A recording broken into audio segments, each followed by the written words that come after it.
श्री कृष्ण 125 वर्ष धरती पर रहे। मक्खन खाते हैं तो भोजन भी खाते होंगे, मिश्री भी खाते होंगे। जब खाना पीना होता है तो छोटे में से बड़े भी होते हैं, युवान भी होते हैं, तो बूढ़े भी हुए होंगे। लेकिन श्री कृष्ण के बुढ़ापे का चित्र कहीं नहीं देखा जाता, नहीं पाया जाता। जब देखो तो युवान। अब 125 वर्ष में युवान कैसे रहे होंगे? 70 साल की उम्र में श्री कृष्ण प्रेमा भक्ति बांटते बांटते ऐसे प्रसिद्ध और इतने लोकप्रिय हो गए थे कि कृष्ण को उबान आई होगी। और कृष्ण एकांत के लिए घोर अंगिरस ऋषि के आश्रम में चले गए और 13 साल वहां रहे, अपने शुद्ध बुद्ध शाश्वत स्वरूप के चिंतन में, और वहीं अज्ञात लोक संपर्क रहित। बाल्यकाल से लेकर 17 साल तक की उम्र तक तो जूझते रहे धनकासुर, बकासुर, पूतना और कंस से। कंस को आलिंगन करके हाउ पकड़ाता है, ऐसे गिराया, मतलब हार्डफेल करके भेज दिया उसको। पूतना को चूस चूस के भेज दिया। बकासुर और अघासुर की भी वो पैर पकड़ के घुमा घुमा के अघासुर को गधे को तोड़, किसी के मुंह में, केशी दैत्य के मुंह में हाथ डालकर उसको मार दिया। हथियार नहीं उठाया 17 साल की उम्र तक।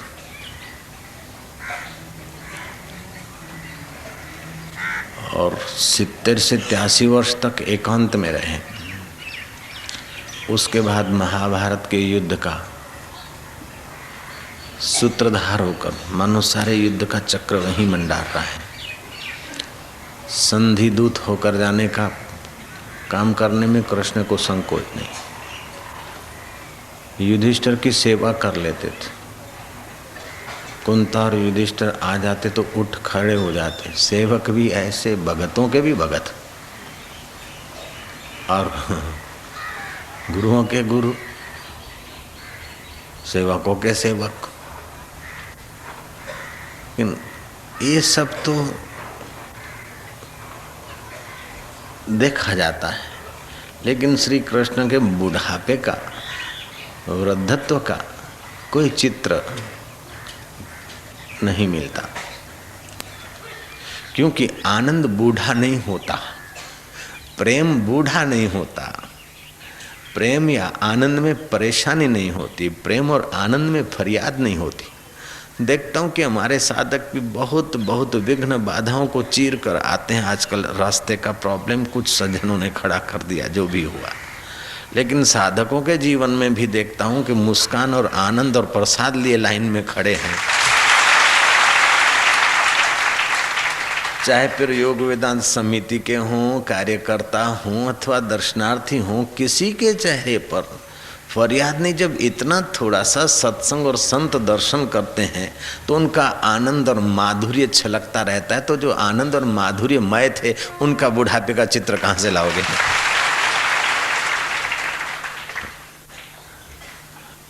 उनके चिंता युक्त चित्र कहाँ से लाओगे? उनका फरियाद युक्त चित्र कहाँ से लाओगे? भारतीय मनुष्यों ने बड़ा अद्भुत दृष्टिकोण दिया समाज को। जो व्यक्ति दिखता है, उसकी व्यक्ति की आकृति को व्यक्ति नहीं, व्यक्ति का व्यक्तित्व तो भीतर छुपा है अंतवाहक में। तो श्री कृष्ण का व्यक्तित्व है सच्चिदानंद स्वरूप, आनंद स्वरूप, मुक्त आत्मा। इसलिए वो बुढ़ापे का अथवा शरीर के ढलान का या उसका वर्णन या चित्र नहीं दिया। जब खाते हैं, पीते हैं, सोते हैं, जगते हैं तो बूढ़े भी होते हैं, लेकिन बुढ़ापे का चित्र नहीं।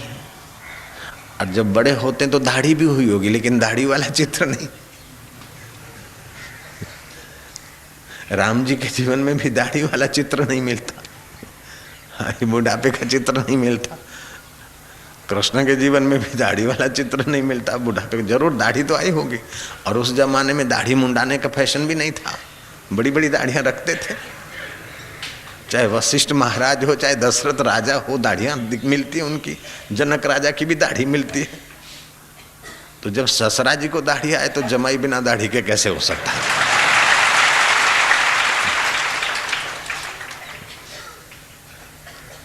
लेकिन राम जी को कहीं दाढ़ी वाला फोटो देखा आपने? और दाढ़ी मुंडाने का फैशन नहीं था। और मुंडाते तभी भी वो चेहरा और बिना दाढ़ी के स्मूथ चेहरे में फर्क पड़ जाता है। रोज घिस घिस करके कितना खरबचड़ा हो जाता है इसके। हाँ, श्री कृष्ण का देखो चेहरा, राम जी का देखो तो नित्य युवा है।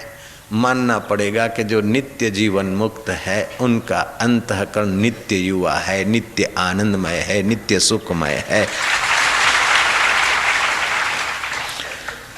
समाज और ईश्वर के बीच ऐसे जोड़ने वाले ईश्वर के अवतार अथवा ईश्वर को प्राप्त किए हुए महापुरुषों के, जीवन मुक्तों के अवतरण ये अद्भुत सुखदायी, शांतिदायी, माधुर्यदायी होते हैं। जीवन मुक्त पुरुष ये आध्यात्मिकता की आखिरी छोर पर पहुंचे हुए, फिर वो चाहे एकदम विरक्त भिखमंगे के वेश में रहते हों, कोपिन की भी परवाह न और कोपिन का भी पता न हो, शुकदेव जी महाराज के रूप में जीते हों, अथवा राजा जनक शाही ठाठ राजसी भोग विलास के बीच जीते हों। जैसे रामानुजाचार्य राजवी ठाठ से दबदबे से रहते थे, एकनाथ जी महाराज राजवी ठाठ से दबदबे से रहते थे। उनका जो झूला था एकनाथ जी का वो चांदी का था। भगवान वेद व्यास जी सोने के सिंहासन पर बैठते थे। दशरथ जी ने उनके लिए सोने का सिंहासन बनाया। लेकिन जीवन मुक्त पुरुष और परमात्मा वो एक ही परब्रह्म में जगे हैं, पूर्ण आनंद में, पूर्ण ज्ञान में। इसलिए उनके लिए गरीबी अमीरी, सुख और दुख, यश अपयश, मान हानि, लाभ हानि, जीवन और मरण उनके लिए एक खिलवाड़ है। वो समझते कि जीवन मरण शरीर का होता है, सुख दुख मन को होता है। बुढ़ापा, जवानियाँ, बाल्यकाल ये शरीर की अवस्था है। मैं तो नित्य सच्चिदानंद स्वरूप हूँ। ये उनके नित्य सच्चिदानंद स्वरूप की प्रतीति समाज को हो, इसलिए शायद राम जी के अथवा कृष्ण जी के चित्र वृद्ध अवस्था के नहीं मिल पाते होंगे, नहीं खींचे गए होंगे। आत्मा कभी वृद्ध होता ही नहीं, उसे कभी चिंता छू नहीं सकती, उसे विरोधियों का विरोध और प्रशंसकों की प्रशंसा घटा बढ़ा नहीं सकती। जैसे आकाश में कितने ही बादल आए, कितनी ही वृष्टि हो, कितने ही पेड़ पौधे हों और कितना ही बयाबान हो और कितने ही पेड़ पौधों का उजाड़ हो, अतिवृष्टि हो, अनावृष्टि हो, फिर भी महाकाश में कोई फर्क नहीं पड़ता। माया मेघो जगन नीरम वर्षते यथा तथा महाकाशेति का हानि लाभम अपि का विद्यते। ऐसे ही माया रूपी मेघ चाहे कितनी है खेल करे, माया रूपी मेघ यथा तथा वर्षे न वर्षे, लेकिन महाकाश को जैसे हानि नहीं होती, ऐसे जीवन मुक्त महापुरुष अनुभव करते हैं कि माया रूपी व्यवहार में चाहे कुछ भी आता जाता है, मुझ चिदानंद में कोई फर्क नहीं पड़ता है। सोहम शिवोहम।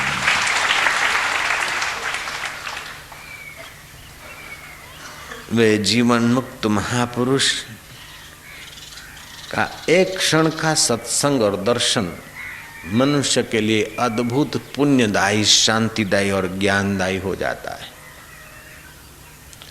उसने सारे तीर्थों में नहा लिया, उसने सारे यज्ञ कर लिए, सारे तप लिए, सारे पितरों को तर्पण कर दिया, जिसने एक क्षण भी उस सच्चिदानंद परमात्मा में गोता मारा। और ऐसा गोता मरवाने का सामर्थ्य ब्रह्मवेता महापुरुष ही तो रखते हैं। स्नातम तेन सर्वतीर्थम, शास्त्र कहता है स्नातम तेन सर्वतीर्थम, उसने सारे तीर्थों में स्नान कर लिया। दातम तेन सर्वदानम, कृतम तेन सर्व यज्ञम, उसने सारे दान दे दिए, सारे यज्ञ कर दिए। ये न क्षणम मन ब्रह्म विचारे स्थिरम कृत्वा, जो ब्रह्म विचार में ब्रह्म परमात्मा में मन को स्थिर करके बैठा है, उसके सारे पितरों का तर्पण हो गया, उसके सारे तीर्थ हो गए। फिर भी रामचंद्र जी अपने पिता का तर्पण करते, लोक संग्रह के लिए, लोगों के उद्धार के लिए लोगों को क्या करना चाहिए, तर्पण करते, श्राद्ध करते, यज्ञ करते हैं। हाय सीता सीते सीते सीते, आसक्त पुरुष की नाई पत्नी के लिए चिल्लाते हैं, और प्रेमी भैया की नाई लक्ष्मण के लिए चिल्लाते, भैया लक्ष्मण लक्ष्मण उठो न, मैं क्या मुंह ले जाऊंगा अयोध्या। मानो अयोध्या में उनको कोई मार डालेगा, ऐसा तो नहीं। लेकिन भाई को, बड़े भाई को छोटे के लिए कितना स्नेह होना चाहिए, और मर्यादा युक्त व्यवहार करके अपने आत्मा परमात्मा के सुख में कैसे पहुंचा जाए, ऐसा दर्शन ये राम जी के जीवन से मिलता है। और विघ्न बाधाओं में भी मुस्कुराते, आनंद बांटते और छिटकते हुए जीवन जिए, वो जीवन श्री कृष्ण के दर्शन से मिलता है। जीते जी मुक्ति का आनंद, जीते जी सब व्यवहार करते कराते निर्लेप नारायण के सुख का अनुभव कराने के लिए वो परात पर अज्ञात ब्रह्म, अव्यक्त ब्रह्म, जो वाणी का विषय नहीं वो वाणी का विषय बनकर, जो आँखों का विषय नहीं वो आँखों का विषय बनकर, जो विचार का विषय, जो दृश्य नहीं वो दृश्य बनकर प्रकट हुए हैं।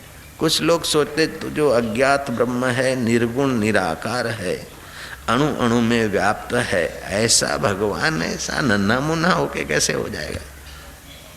तो भाई आत्मा भी तो वो जो निर्गुण निराकार है, तो ये जगत कैसे बन गया, और मनुष्य पशु पक्षी कैसे बन गए। जब निर्गुण निराकार की सत्ता से सगुण साकार पशु पक्षी बन सकते हैं, तो निर्गुण निराकार यशोदा का नन्हा या देवकी का नन्हा क्यों नहीं बन सकता।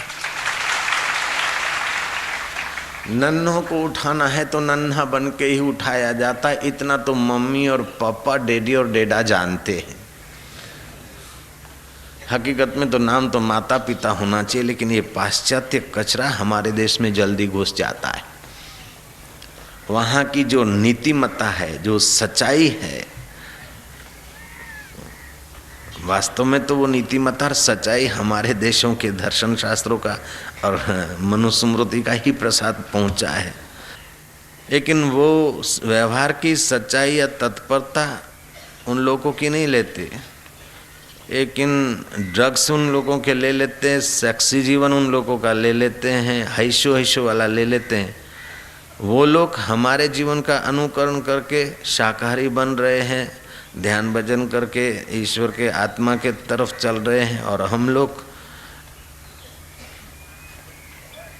वो जिन भौतिकता से और कचरे से उबे हैं उनका अनुकरण जल्दी कर लेते हैं। देर सबेर मनुष्य को ये समझना ही पड़ेगा कि कितना भी भोग विलास सुख सामग्री हो, लेकिन इस जीव को जब तक आत्मरामी महापुरुष नहीं मिलेंगे, इस जीव को जब तक जीवन मुक्त महापुरुष की उंगली पकड़ने का अवसर नहीं आएगा, तब तक चाहे कितना धन आ जाए, चाहे कितनी सत्ता आ जाए, चाहे कितना सौंदर्य आ जाए, लेकिन जब तक आत्म सौंदर्य जगाने वाले सत्पुरुषों का सानिध्य नहीं मिलेगा, आत्म सौंदर्य का अनुभव कराने वाले अनुभववान महापुरुष नहीं मिलेंगे, तब तक जीव भीतर से खोखला रहेगा, कंगाल रहेगा। हे सिगरेट तू सुख दे, हे वाइन तू सुख दे, हे डिस्को तू सुख दे, हे लेडी का हाड़ मास का शरीर तू सुख दे, हे लेडी के शरीर तू सुख दे। लेकिन सुख के बहाने बहाने एक दूसरे को नोच नोच कर जल्दी बूढ़े हो जाते, जल्दी खिन्न हो जाते, जल्दी अशांत हो जाते और जल्दी मौत के रास्ते लग पड़ते हैं। और मौत में भी अमरता का अनुभव कराने वाला कृष्ण दर्शन है जो सदा मुस्कुराता हुआ है। मरण दरमा देह में भी अमरता का आनंद देने का नाम कृष्ण दर्शन और कृष्ण प्रागट्य है। श्री कृष्ण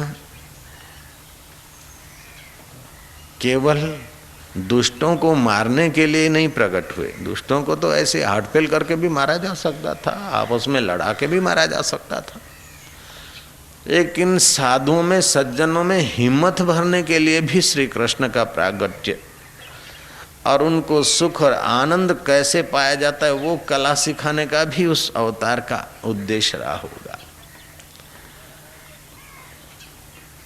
जो भगत हैं अच्छे सीधे साधे होके सुकड़ते जाते हैं तो वो भक्तों की सुकड़ान दुष्ट लोग समझते कि हमारी बहादुरी है। जयराम जी की भक्तों का उदार हृदय, भक्तों की सहन शक्ति और अभक्त समझते कि ये हमारी पहलवानी है।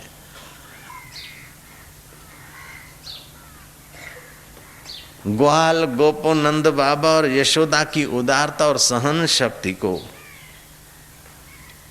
वसुदेव देवकी की उदारता और सहन शक्ति को चाणूक मुष्टक और कंस अपनी पहलवानी मानते तो कृष्ण ने हंसते हंसते उनकी पहलवानी का दर्शन करा दिया। इंद्र कहता है कि इंद्र माना सत्ता का प्रतीक, हम ही सर्वोपरि हैं, हमारी ही पूजा होनी चाहिए, हम जो कहे वो सच्चा, हमें ही लोग माने, हमारा ही सिद्धांत चले।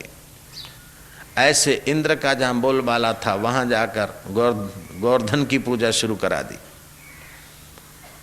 ऐश्वर्य की और सत्ता की गुलामी नहीं, लेकिन जो परिश्रम करके प्रेम से जीते हैं उनका जय जयकार करा दिया कृष्ण ने। तो जो सज्जन लोग है, अच्छे लोग है, वो ऐश्वर्य के आगे सुकड़ जाते या तो सत्ता के आगे सुकड़ जाते हैं। ये सुकड़ान मिटाने का भी उनका बड़ा दैवी कार्य रहा श्री कृष्ण का। सुकड़ना किस बात का, डरना किस बात का? भय जैसा दुनिया में और कोई पाप नहीं है, सारे पाप भय से पैदा होते हैं।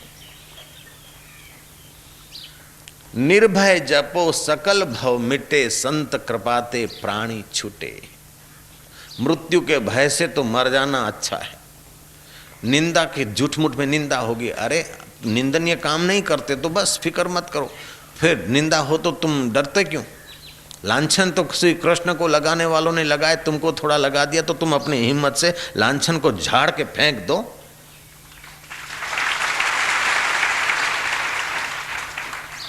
अरे हम थी अरे छोपा में खोटू खोटू आयु बापू हमारा नाम छापा, खोटू खोटू आयु तो आवे छापो वाड़ा तो छाप्या जाए, डरते क्यों?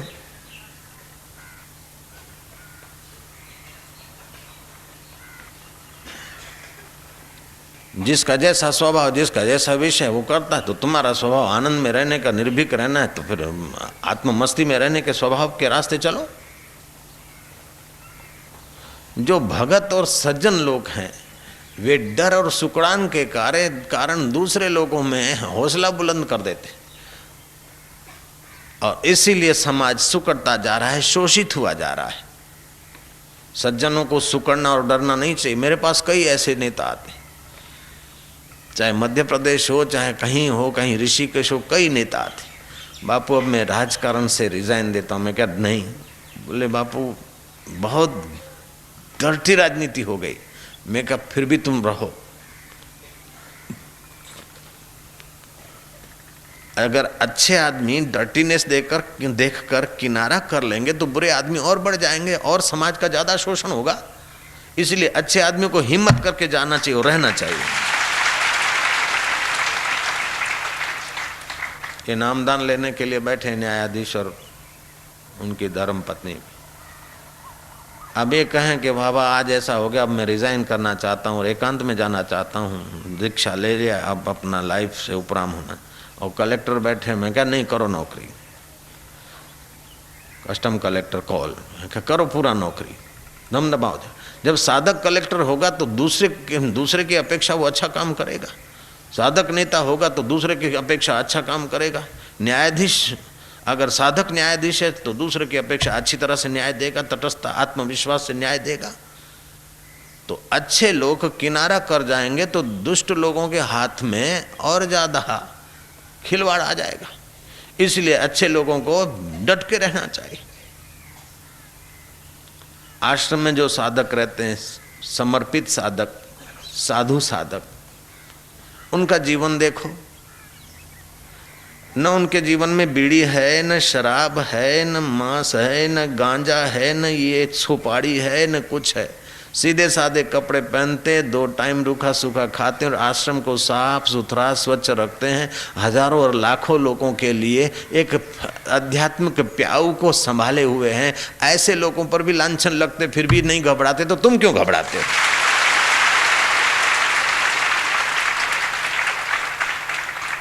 मैंने कई साधुओं को देखा है, साधुओं के पास जो समर्पित शिष्य हैं वो गादियों पे बैठते हैं पास में, और समाज के लोग गुरु को प्रणाम करते, ऐसे उनको भी प्रणाम करते, उनके आगे दक्षिणा धरते, उनको मत्था टेकते। लेकिन मेरे साधकों को मैंने तो पुजवाने के रास्ते अभी लगाया ही नहीं है। भाई सेवा करो, बाकी का फल ईश्वर देगा। हरि ओम ओम ओम, हरि ओम ओम ओम, हरि ओम हरि ओम हरि ओम हरि ओम, हरि ओम हरि ओम हरि ओम। हिम्मत, आत्मबल। ओम हरि ओम हरि ओम, हरि ओम ओम ओम, हरि ओम ओम। शक्ति, आध्यात्मिक बल, पवित्र बल, निर्भीकता, साहस, सदाचार, दिव्य गुणों का विकास। हरि ओम ओम ओम। नारायण नारायण नारायण ओम। बद्री नारायण नारायण, सूर्य नारायण नारायण नारायण ओम। सूर्य नारायण, पिता नारायण नारायण नारायण ओम। पिता नारायण नारायण नारायण ओम। माता नारायण नारायण नारायण ओम। माता नारायण नारायण नारायण ओम। गुरु नारायण नारायण नारायण ओम। गुरु नारायण नारायण नारायण ओम। बद्री नारायण नारायण नारायण ओम। नारायण नारायण नारायण ओम। सब नारायण नारायण नारायण ओम। नारायण नारायण नारायण ओम। नारायण नारायण नारायण ओम। नारायण नारायण नारायण ओम।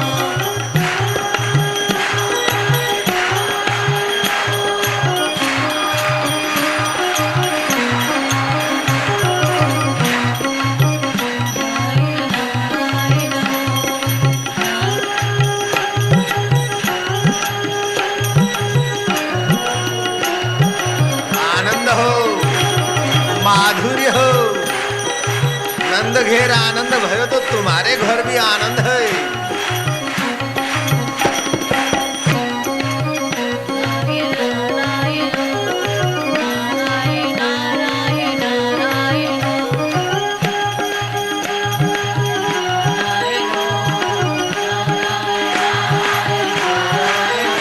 बद्री नारायण नारायण नारायण नारायण,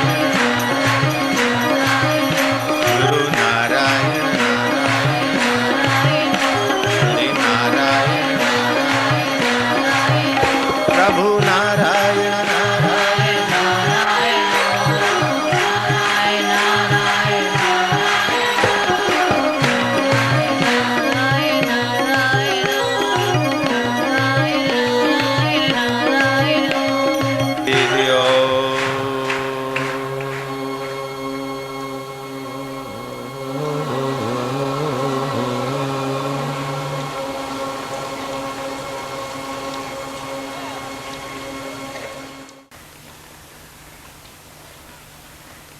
पिता को नारायण, माता को नारायण, सूर्य को नारायण,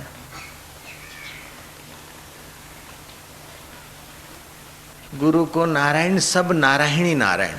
तो भारतीय दर्शन ने साकार के भीतर जो निराकार चैतन्य है,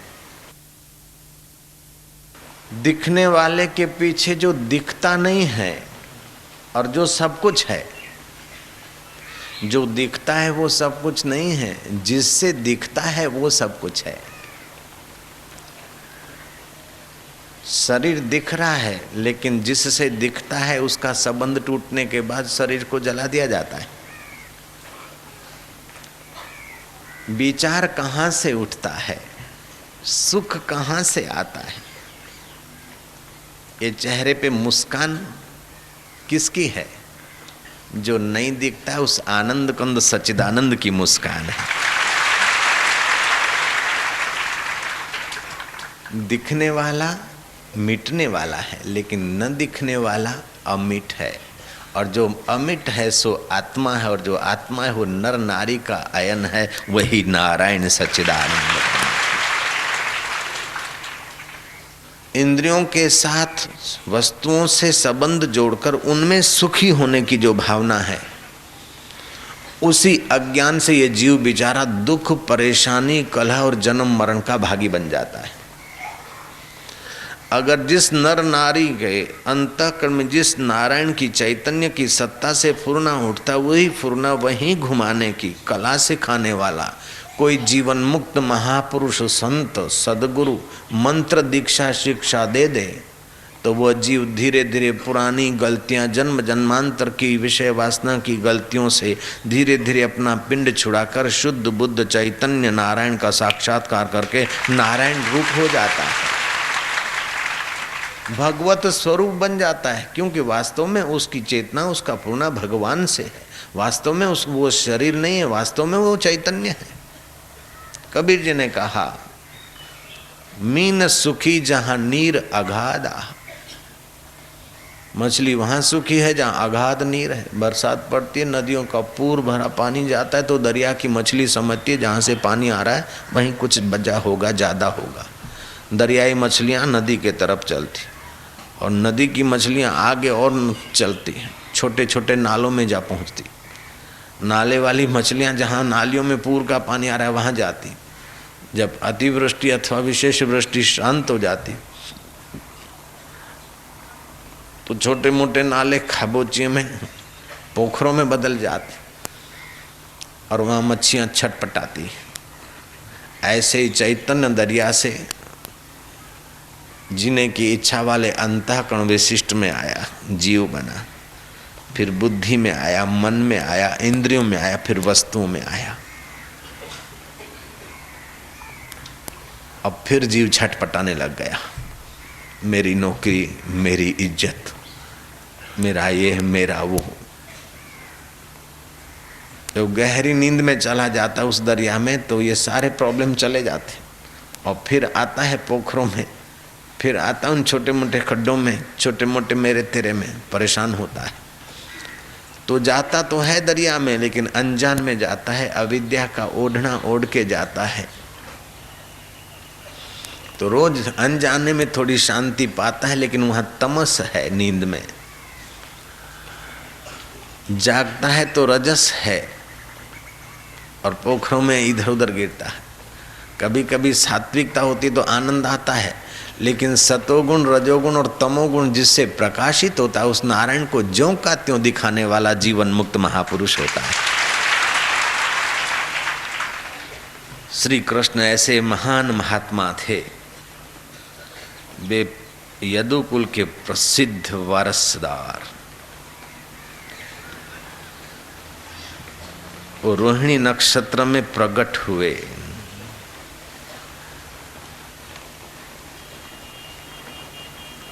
रात्रि के तारे टिमटिमा रहे हैं और कमल उस समय खिले जा रहे। जहाँ वास्तविक प्रकाश आना होता है वहाँ प्रकृति भी अपना सौंदर्य और सौरभ दिखा देती है। जैसे कोई बड़ा नेता आ जाता है, प्राइम मिनिस्टर या राष्ट्रपति, तो नगर पालिकाएं अपना कुछ दिखाती है, साफ सफाई।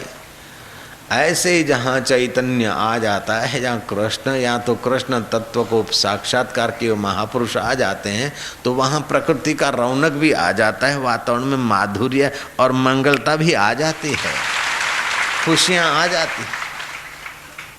मैंने सुना है कि महावीर के शिष्य कहा करते थे कि महावीर इस समय अमुक जगह पर हमारे आश्रम में हैं कि नहीं, हम यहाँ बैठे बैठे बता सकते। आश्रम के बाहर ही हम द्वार पर ही जाकर बता सकते कि महावीर आश्रम में हैं कि नहीं। और आश्रम में रहने वाले बोलते कि हम अपने कमरे में बैठे बैठे बता सकते कि इस समय महावीर जी आश्रम में हैं कि नहीं, बिना देखे बता सकते।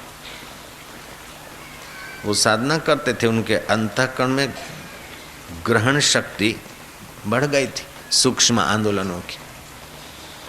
महावीर होते हैं तो यहाँ की फिजा में, यहाँ के वातावरण में कुछ अच्छा सा लगता है, सुख सुख आता है। और महावीर नहीं होते तो उतना अच्छा, उतना सुख नहीं आता। उनकी रजकणों का तो सुख और अच्छाई मिलती है, और जगह से तो आश्रम में अच्छा लगता है, लेकिन उनकी हाजिरी में अच्छाई छलकने लगती है, नाचने लगती है। ये कैसा होगा आत्मा को पाए हुए पुरुषों का। और कृष्ण का जीवन तो सर्वांगी है, पूर्ण है।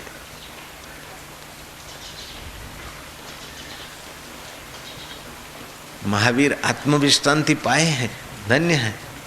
लेकिन महावीर जी को कह दो कि चलो युद्ध के मैदान में रथ पकड़ो, जरा बागडोर, बोलेंगे नहीं, अहिंसा परमो धर्म। कबीर को कहेंगे कि चलो गोपियों के बीच नाचो, बोले पंडित बदमाश हैं, कुप्रचार करेंगे, शांति रखो। और किसी को कह दो, लेकिन कृष्ण का तो इतना बहुआयामी जीवन है, सर्व रूप में पूर्ण जीवन है कि नन्हे मुन्ने होकर मक्खन चुराने के लिए भी उनको संकोच नहीं, क्योंकि वो चोरी नहीं है। मक्खन के बहाने ग्वाल गोपियों का चित्त चुराकर चित्त में चैतन्य के, नारायण के प्रसाद को भर रहे। और अर्जुन के सारथी होकर अर्जुन का व्यक्ति विशेषपना हटाकर अव्यक्त आत्मा की सत्ता से सब होता है, अकर्ता पद देने के लिए उनके सारथी बनकर उनको गीता का उपदेश भी देने में उनको युद्ध के मैदान में भी संकोच नहीं होता। हकीकत में योग होता है गिरी गुफा में, और धर्म संपादन होता है यज्ञ वेदी पे अथवा मंदिर में। और महाराज तत्व ज्ञान मिलता है गुरु के आश्रम में, सेवा करो, चरणों में रहो, फिर गुरु जी उपदेश दे और धीरे धीरे उसका अभ्यास करो तब। लेकिन कृष्ण ने कमाल कर दिया, जो तत्व ज्ञान ऋषि के आश्रम में मिलता है वो युद्ध के मैदान में दे दिया। जो योग गिरी गुफा और समाधि में होता है वो दोनों तरफ सेनाएं खड़ी, घोड़े हिंगार रहे हैं, हाथी चिंगाड़ रहे हैं और मल है रोष से भरे हुए, और कृष्ण गीता गाए जा रहे हैं। कितनी तृप्ति है, कितनी शांति है, कितना माधुर्य है जीवन में। जिसके भीतर इतनी शांति, इतना माधुर्य है, उसका चित्र बुढ़ापे का कैसे चित्रकार बनाएगा भैया, जरा सोचो। नहीं तो 125 वर्ष के हुएंगे, जरूर बूढ़े भी हुए होंगे। जब बच्चों में से जवान हुए तो फिर जवान में से बूढ़े भी हुए होंगे। लेकिन श्री कृष्ण के बुढ़ापे का चित्र नहीं मिलता है। आनंद कभी बूढ़ा नहीं होता है, आत्मा कभी बूढ़ा नहीं होता है। वो तो नित्य नवीन रस से नाचता थिन गिनाता होता है। ऐ साधक, तो उन फकीरों की, उन जीवन मुक्त महापुरुषों की बात समझ ले। मुस्कुरा के गम का जहर जिनको पीना आ गया, ये हकीकत है कि जहां में उनको जीना आ गया। ऐसा नहीं कि तुम्हारे जीवन में इसने प्रॉब्लम किया, इसने लांछन लगाया, ये विघ्न हुआ, ये बाधा हुआ। अरे तुम्हारे हमारे जीवन में तो कोई विघ्न बाधा की माना ही नहीं। कृष्ण के जीवन में तो विघ्न की भरमार थी, बाधा ही बाधा। कृष्ण जिसके घर अवतरित होने वाले हैं उस वसुदेव देवकी को माँ बाप को जेल में जाना पड़ा है। इतना विघ्न बाधा से भरपूर जीवन आ रहा है। जितना विघ्न बाधा भरपूर है एक तरफ, उतना ही आनंद और शांति और माधुर्य भी भरपूर है एक तरफ। जहां जन्म हुआ है, प्रकट हुआ है, जन्मते ही माँ बाप छोड़ने पड़े और पराये घर जाना पड़ा। और पराये घर भी वसुदेव सुलाकर आ गए हैं। यशोदा जी सोई है और वसुदेव जी उनको वहां रखकर माया लेकर आए और वहां कृष्ण रोते हैं। मैं गोकुल में आया हूं और गोकुलवासी सो रहे। गो माना इंद्रियां, जो इंद्रियों से दिखने लग जाए ऐसा निर्गुण निराकार साकार होकर आया हूं और ये मैया सो रही। कृष्ण रोए हैं। रोकर भी अगर कोई जगता है और रोकर भी कोई आनंद को देख लेता है तो कृष्ण बोलता मुझे रोने में भी कोई प्रॉब्लम नहीं है। और मक्खन चुराने से भी कईयों का दिल चुराया जा सकता और दिल में दिल भर भरा जा सकता, तो मुझे मक्खन चोर नाम रखने में भी कोई प्रॉब्लम नहीं। मैं जो हूं वो मैं जानता हूं। छठा दिन हुआ न हुआ और पूतना आई स्तनों में विष भर के। तुम्हारे लिए तो कोई पूतना नहीं आई होगी छठे दिन भैया। फिर धेनुकासुर आया, कोई राक्षस गधे का रूप लेके आया, तो कोई बक का रूप ले आया, तो कोई गुफा बन गया, तो कोई कुछ बन गया, केशी घोड़ा बनकर आया। 17 साल की उम्र तक स्कूल में गुरुकुल में जाने का अवसर नहीं मिला। इतना प्रॉब्लमों के बीच जूझते रहे। 17 साल की वय हुई तब श्री कृष्ण कंस को पहुंचाने के बाद सांदीपक गुरु के आश्रम में गए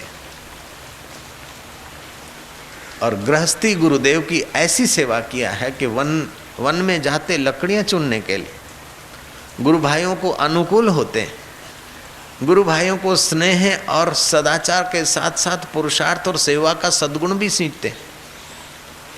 और 64 दिन में 64 कलाएं सीख लिए। पशु पक्षी की भाषा उच्चारना भी ये एक कला सीख लिए। वो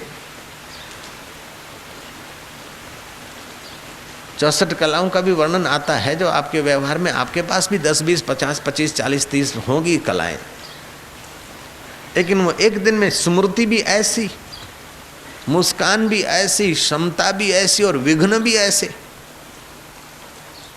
चैतन्य के आगे संसार की कोई चीज इतनी बड़ी नहीं है जितना तुम्हारा नर नारी में रहने वाला चैतन्य बड़ा है।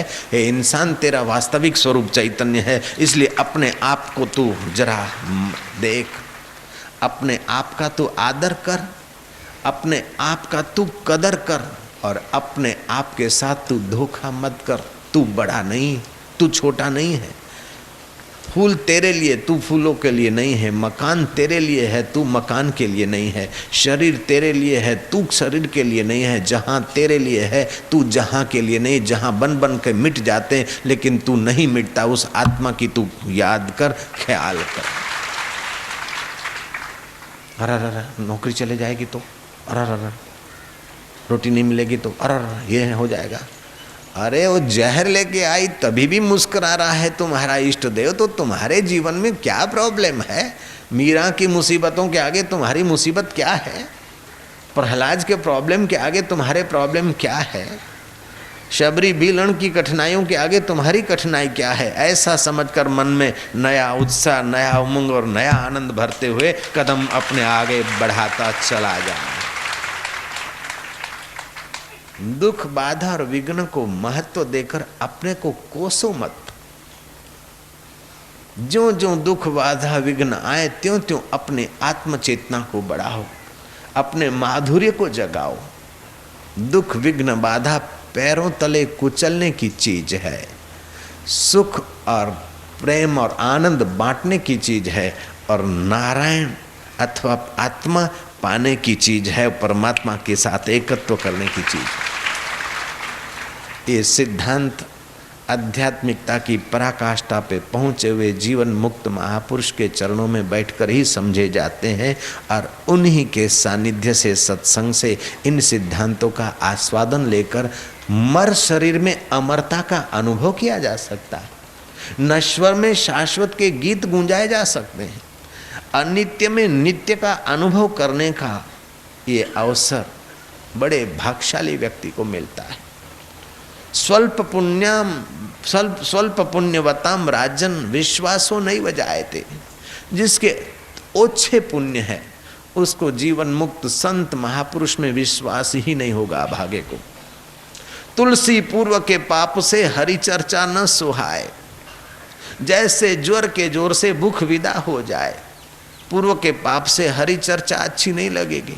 जैसे बुखार के जोर से भूख चली जाती है, ऐसे ही पाप के प्रभाव से आध्यात्मिक जिज्ञासा गायब हो जाती है। भगवान और संत में श्रद्धा गायब हो जाती है। अगर जीवन से श्रद्धा निकाल दिया जाए और सत्संग और संत सानिध्य निकाल दिया जाए तो मनुष्य जीवन, आज का जीवन तो पशु से भी बदतर है।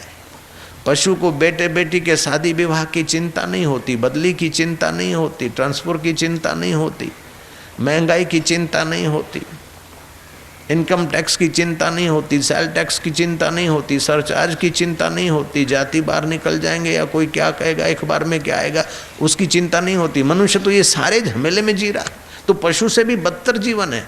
फिर भी नहीं मनुष्य जीवन श्रेष्ठ है, क्योंकि वो श्रद्धा और सत्संग का सहारा लेकर नारायण का साक्षात्कार कर सकता है, पशु नहीं कर सकता।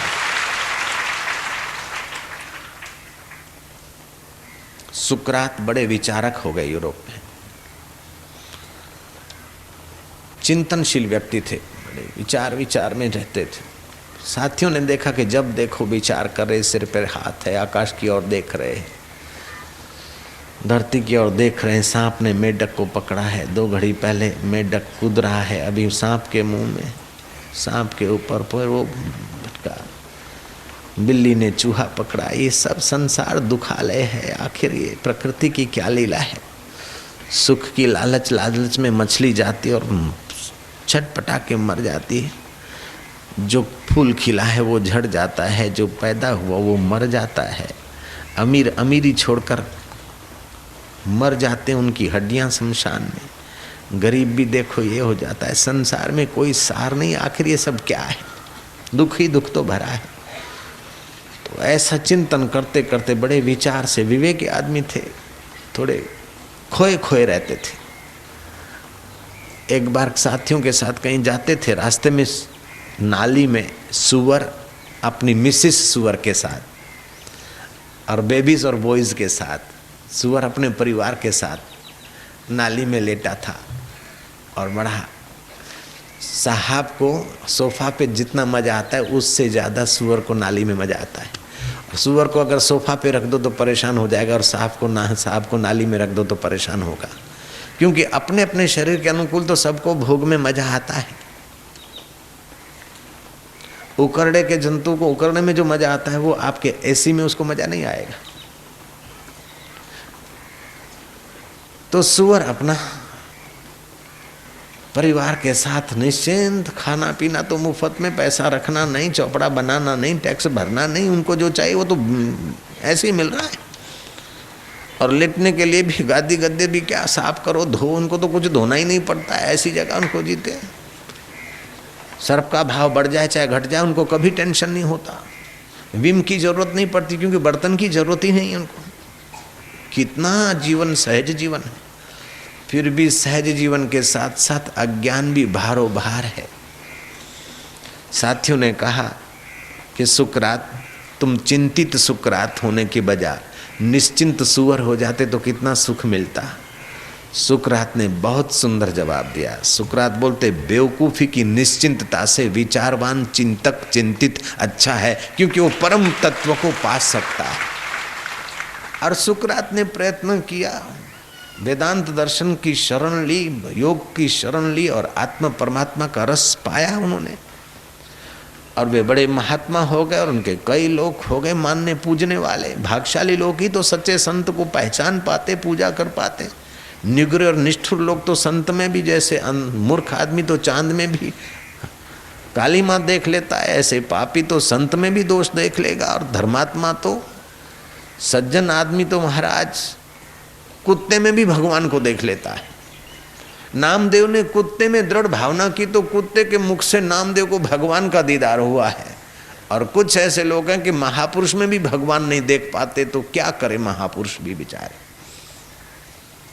कुछ अच्छे लोग थे जिन्होंने सुकरात में भगवान को देखा, सुकरात को मनाया, आज हमारे साथ आप चलिए प्लीज, एक दिन के लिए हमारे साथ चलिए। सुकरात को ले गए बाजार में, बड़े बड़े स्टोर दिखाए, आप कुछ बाय कीजिए, आप खरीद कीजिए।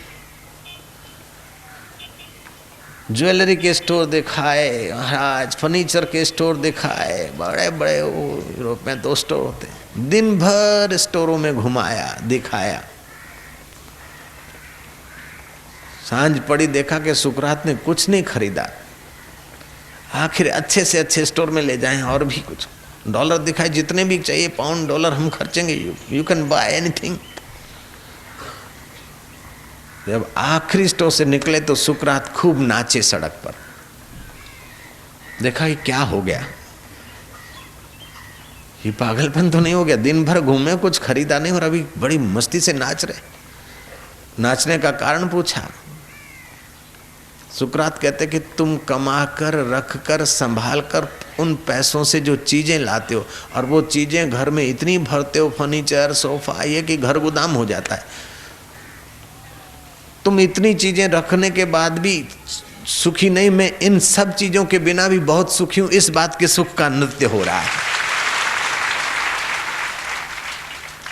मीन सुखी जान नीर अगाधा जहां बिना वस्तु, बिना व्यक्ति, बिना परिस्थिति के आनंद और शांति आए, वह अगाध नर नारी में बसने वाला नारायण का सुख है।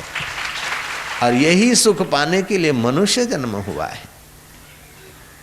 ते सभाग्या मनुष्येषु कृतार्था नृप निश्चयाः सुमरंती सुमार्यंती हरे नामेव कलियुगे। वे सद्भागी लोग हैं, कृतार्थ हैं, जो कलयुग में हरि नाम सुमरण करते, सुमरण करवाते, सुमरण करवाने में साझीदार होते हैं। देर सबेर उनके अंतःकरण में पाप ताप को हरने वाला हरि प्रकट हो जाएगा, हरि का आनंद प्रकट हो जाएगा, हरि का ज्ञान प्रकट हो जाएगा।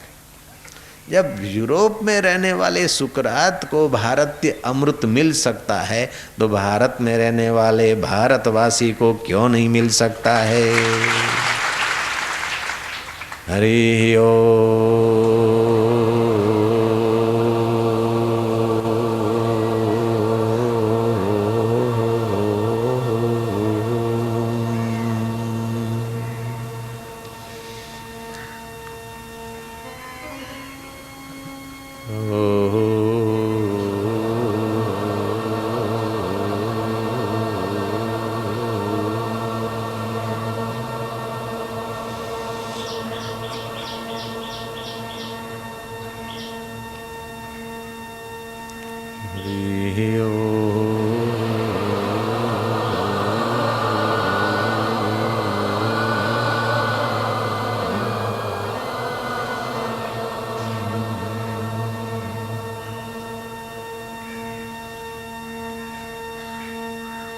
भयनाशन दुर्मति हरण, भयनाशन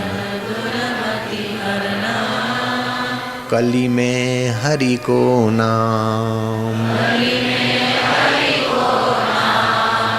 निश दिन साधक जो जपे, निश दिन साधक जो जपे, सफल होई सब काम, सफल हुए सब काम। हरि हो।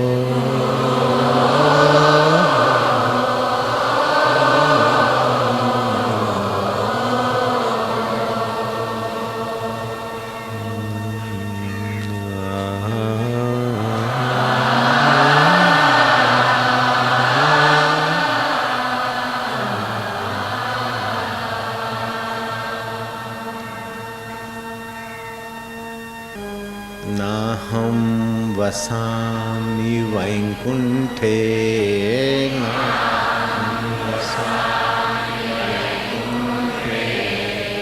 योगिनां हृदयेन वै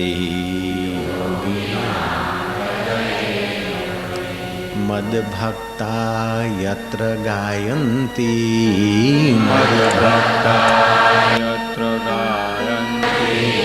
तत्र तिष्ठामि नारदः।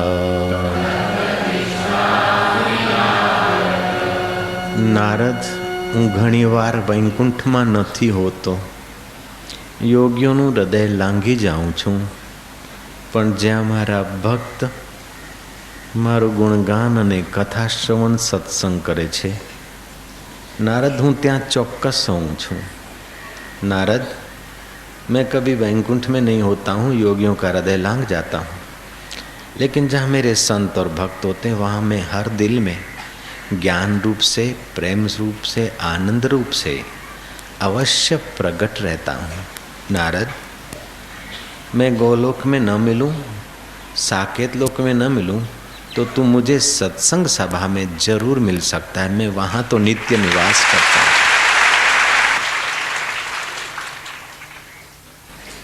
भगवान कहते यदा यदा ही धर्मस्य ग्लानिर्भवति भारतः, जब जब धर्म की ग्लानि होती है और अधर्म बढ़ जाता है, तब तब तो मैं आ ही जाता हूँ। धर्म की हानि का मतलब क्या कि जब मनुष्य जात बाहर के जगत में सुख ढूंढने के लिए दूसरों का शोषण करके और विलासी जीवन में गरकाव होने लगती है, राजे महाराजे शोषण करते और उनके इर्द गिर्द के शोषण करके समाज को जब खोखला बनाने के उस आसुरी वृत्ति वाले दैत्य जब राजाओं के रूप में जन्मते हैं, तो स्वार्थ बढ़ जाता और परमार्थ और परम सुख से समाज जब वंचित हो जाता है, विमुख हो जाता है, तब तब मैं अवतार लेता हूँ। ध्यान से सुनना, भगवान के अवतार बहुत किस्म के होते हैं। मर्यादा स्थापने के लिए जो अवतार, वह रामा अवतार, और ज्ञान का प्रचार करने का जो अवतार, वो कपिल अवतार।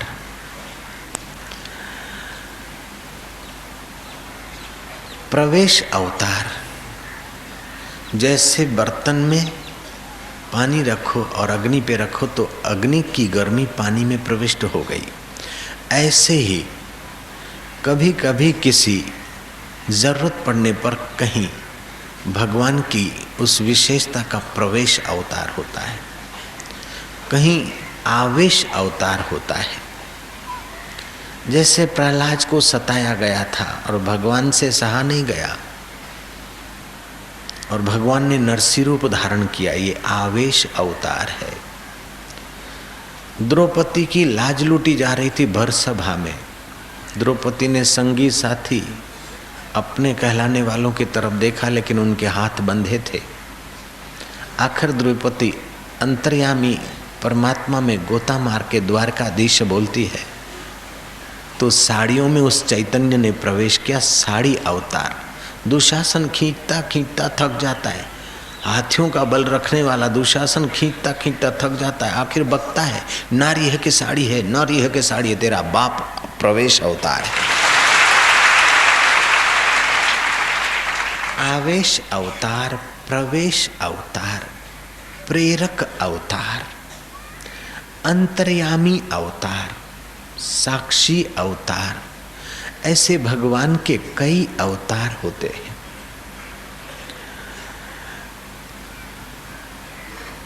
प्रेरक अवतार, आप कोई सत्कर्म करते हैं और वो अंतर्यामी ईश्वर को कबूल हो जाता है।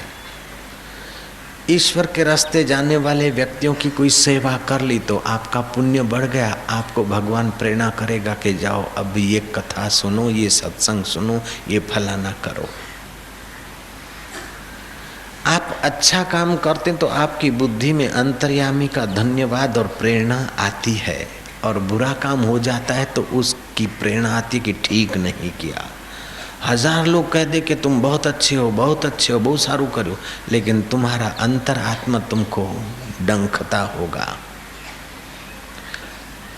मनु महाराज कहते हैं कि कर्म वही करो जिस कर्म से तुम्हारा अंतरात्मा, शास्त्र और संत तीनों तुमको प्रसन्न दिखे, तो वो तुम्हारा ईश्वर प्रसन्नता का, संत प्रसन्नता का, शास्त्र प्रसन्नता का सुकृत्य है, वह तुमको उत्तम गति देगा। कभी हो सकता है कि शराबी शराब कबाब की पार्टी करके उसको संतोष हो, आनंद हो, लेकिन वो आनंद उसकी गहराई में नहीं होगा, उपला होगा, हर्ष होगा, शास्त्रीय नहीं होगा, संत प्रेरित सम्मत नहीं होगा। काम करने के पहले उत्साह होता है, काम करते समय पौरुष होता है, और काम जब पूर्ण होता है तो अपने अंतःकरण में उसका फल होता है। वो फल का दाता कोई बाहर से नहीं डालता फल, कोई चीकू के, सफरचंद या नारंगी, मौसम्बी या केले का फल अंदर नहीं आता। तुम्हारे अंतःकरण में आनंद फलित हुआ कि विषाद फलित हुआ, अंतर्यामी की प्रसन्नता की प्रेरणा हुई कि नाराजी की प्रेरणा हुई, ये तुमको अनुभव होता रहता है। ये भगवान का प्रेरणा अवतरण है, आयुध अवतार। कभी कभार भगवान के जो आयुध हैं उनमें भी बड़ी दिव्य शक्ति होती है, जैसे सुदर्शन भेजा और काम करके वापस आ गया, है तो जड़ चीज। और सुदर्शन गया और सामने वाला शरणागत हो गया, माफी मांगता है, तो सुदर्शन वापस आ जाता है। ऐसा कोई साइंस ने बनाया क्या बम? ऐसा कोई मिसाइल बनाई कि किसी देश में जाए और देशवासी के भाई माफ़ करो मिसाइल तुम वापस जाओ, हम कॉम्प्रोमाइज़ चाहते हैं, वापस नहीं जाता तो विनाश कर देता है। तो मानना पड़ेगा कि आयुध अवतार में भगवान की लीला, भगवान का प्रभाव दर्शित होता है। कल बताया था ना, दिव्य अस्त्र शस्त्र में भी मंत्र शक्ति होती है, वो भगवत कृपा का ही तो प्रसाद है। तो अंतर्यामी अवतार, प्रेरणा अवतार, आवेश अवतार, प्रवेश अवतार, इन अवतारों के साथ साथ एक ऐसे अवतार की भी मनुष्य जात को जरूरत पड़ी कि जो प्रेम, आनंद, उत्साह, हिम्मत, साहस और सात्विक रस छलकाता आए, ऐसे अवतार का अवतरण, इसी अवतरण का नाम कृष्ण अवतार। कर्षति आकर्षति इति कृष्ण, जो कर्षित कर दे, आकर्षित कर दे, आनंदित कर दे, उसका नाम कृष्ण।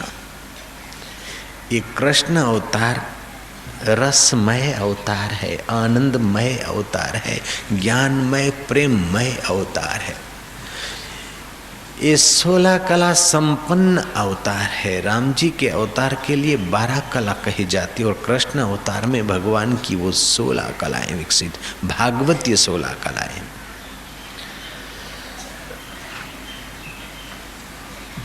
भगवान वैसे तो कण कण में, क्षण क्षण में, जरे जरे में है, लेकिन कभी कभार युग की मांग होती है तो बापू अत्यारे तो परित्राणाय साधुनाम, दुष्ट लोग मौज कर रहे हैं, अच्छे लोग दुखी हो रहे हैं, अमुक लोग देश परदेश में बंडल थप्पी कर रहे हैं और कुछ बेचारे भूखे रह रहे हैं। घोर कलयुग हुआ तो अभी भगवान अवतार नहीं ले रहे हैं, क्यों? भगवान का कब अवतार होगा? बोले भाई भगवान का अवतार एक होता है नित्य अवतार, दूसरा होता है नैमित्तिक अवतार। किसी बड़े निमित्त को लेकर जो भगवान की अवतरित हों उसको नैमित्तिक अवतार कहते हैं, और समाज में सुख, शांति और सद्गुणों का संचार करने का काम जो भगवान का है वो नित्य अवतार है। वो नित्य अवतार संतों के हृदय में होता ही रहता है। इसलिए भगवान का नित्य अवतार समाज को सुख, शांति, आनंद और आध्यात्मिक प्रेरणा और प्रसाद देता है। तो कृष्ण अवतार, राम अवतार अभी नहीं होगा, क्यों नहीं होता? भाई पानी जब 100 डिग्री पर गर्म होता है तब वो उखलता है, 80 डिग्री पर नहीं उखलता, 90 डिग्री और 99 डिग्री पर नहीं उखलता। जितना तुमको दिख रहा है ये घोर कलयुग, इससे भी बड़े भारी भारी घोर कलयुग आए और तब भगवान का अवतरण हुआ। वो जमाना था कि साधु संतों को यज्ञ नहीं करने देते थे, यज्ञ में हड्डियां डाल देते थे। विश्वामित्र के यज्ञ में मारीच आदि के बापू अभी भी तो साधकों को इसको अभी नहीं, अभी तो है कुछ समझदार लोग भी हैं। जय श्री कृष्ण। अभी 100 डिग्री पे पानी नहीं तपा है तो रामा अवतार हो चाहे कृष्ण अवतार हो, ये बड़े निमित्त को लेकर आते। जैसे क्लिनिक में तो रोजाना दवा मिलती है, लेकिन बड़ा जब कोई प्रॉब्लम होता है तो छोटे तहसील के अस्पताल में व्यवस्था नहीं होती तो डिस्ट्रिक्ट की अस्पताल में लिए जाना पड़ता है, राज्य की अस्पताल में लिए जाना पड़ता है। गुजरात वालों को महाराष्ट्र में लिए जाना पड़ता है क्योंकि बड़ा ऑपरेशन है, मेजर ऑपरेशन है, टाटा हॉस्पिटल की ज़रूरत है। और कभी टाटा हॉस्पिटल इनकार कर देती है तो भगवान की हॉस्पिटल आयुर्वेदिक की कुछ दवा और दुआ मिलाना पड़ता है। लेकिन मलम पट्टी के लिए या खांसी के लिए न टाटा हॉस्पिटल में जाना है, न उधर आना है, न उधर आना है। तो ये अभी ऐसा समझो कि युग अभी और भी अच्छा है। जयराम जी की जो पहले खतरनाक युग हो गए, एंड हो गई, उनसे अभी थोड़ा ठीक है। जय श्री कृष्ण।